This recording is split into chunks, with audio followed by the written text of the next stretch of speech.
वो अक्सर मैं कहता हूं ना अपनी वीडियोस में कि हर बॉस का एक बॉस होता है। डोनाल्ड ट्रंप भले ही दुनिया का अपने आप को बॉस समझते हों, लेकिन इनके भी कई सारे बॉस इस दुनिया के अंदर मौजूद हैं। हाल ही में अगर देखें तो ईरान के सुप्रीम लीडर अयातुल्ला खामनेई, इनके सामने डोनाल्ड ट्रंप की एक भी नहीं चल रही है। डोनाल्ड ट्रंप बॉस बनना चाह रहे हैं इनका, लेकिन अयातुल्ला खामनेई इनके भी बॉस हैं।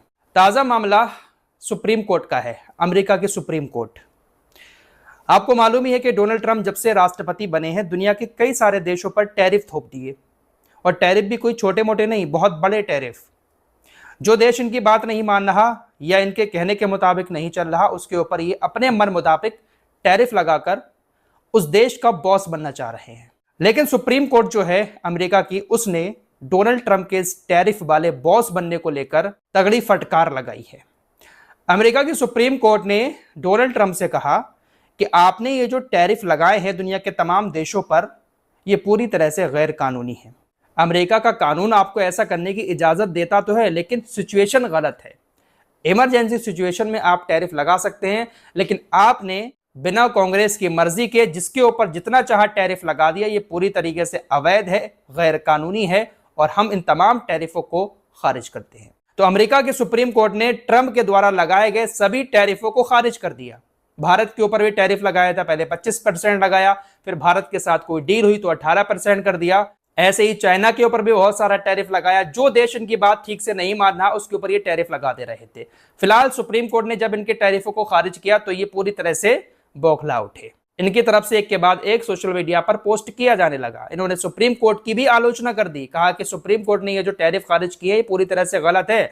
मैं तो अमेरिका के भले के लिए ये कर रहा था, मैंने जो टैरिफ लगाया इससे अमेरिकी कंपनियों को फायदा होता। बहुत सारी इन्होंने बातें कही, और लास्ट में ये कहा कि मैं टैरिफ हटाऊंगा नहीं।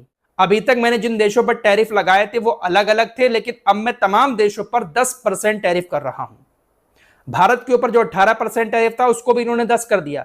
जितने भी देशों पर, किसी पर 25, किसी पर 50, किसी पर 30, जितने भी परसेंट टैरिफ था उसको घटाकर इन्होंने सीधा 10% कर दिया। तमाम देशों पर दुनिया के 10% लगेगा।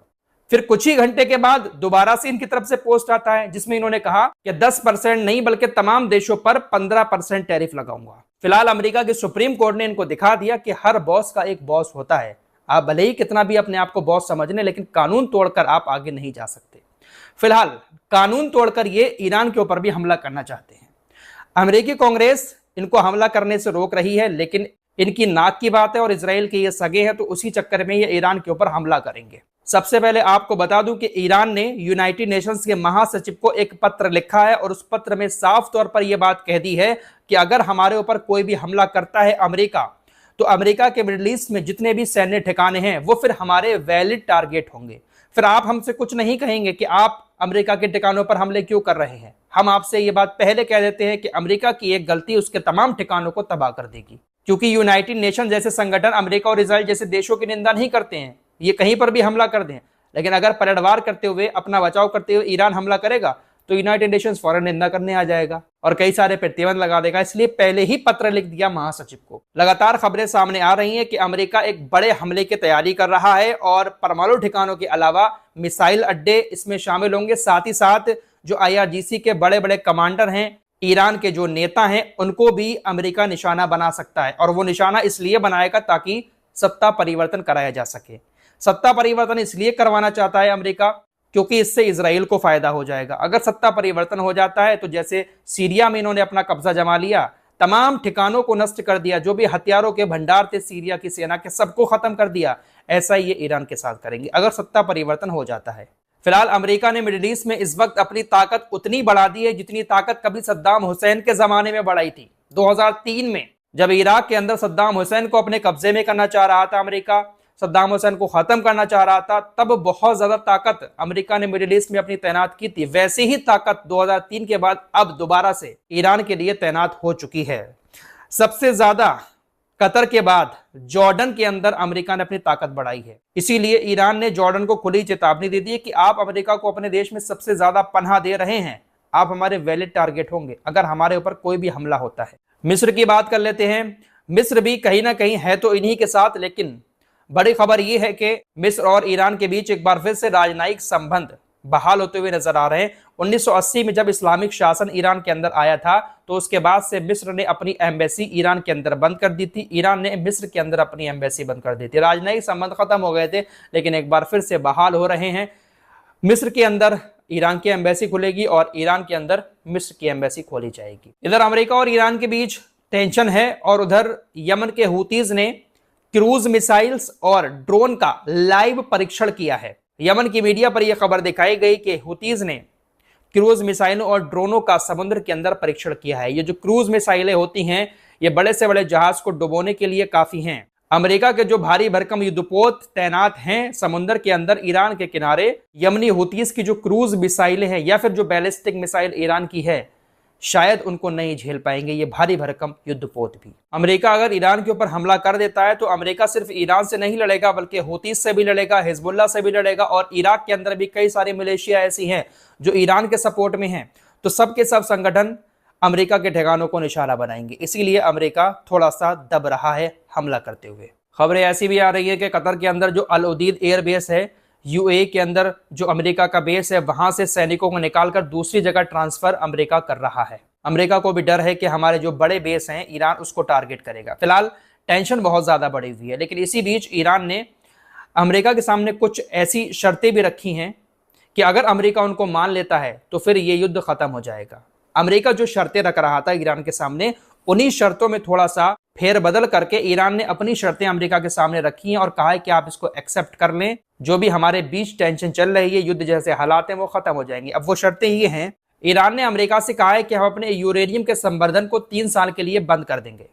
अमेरिका कह रहा था कि 5 साल के लिए बंद करें, ईरान ने कहा हम 3 साल के लिए बंद कर सकते हैं। जब इसके बाद हम शुरू करेंगे तो हम 3.67% तक सीमित रखेंगे यूरेनियम के संवर्धन को 3 साल के बाद। अमेरिका की शर्त यह है कि 5 साल तक के लिए बंद करें और उसके बाद जब स्टार्ट करें तो 1.5% तक सीमित रखें, लेकिन ईरान कह रहा है कि हम 3 साल के लिए बंद करेंगे और 3.67% तक फिर हम इसको सीमित रखेंगे। ईरान ने कहा कि इस वक्त हमारे पास जो 400 किलो यूरेनियम है उसको आपकी निगरानी में या तो हम पतला करेंगे या फिर उसको हम रूस भेजेंगे। हमारे पास जो बैलिस्टिक मिसाइलें हैं हम उसको अपने पास रखेंगे, लेकिन सिर्फ अपनी रक्षा करने के लिए, किसी को डराने के लिए नहीं, किसी के ऊपर छोड़ने के लिए नहीं। इसके अलावा ईरान जो इजराइल के अस्तित्व पर सवाल उठाता रहता है कि ईरान का कोई अस्तित्व है ही नहीं, हम ये सवाल उठाना भी बंद कर देंगे।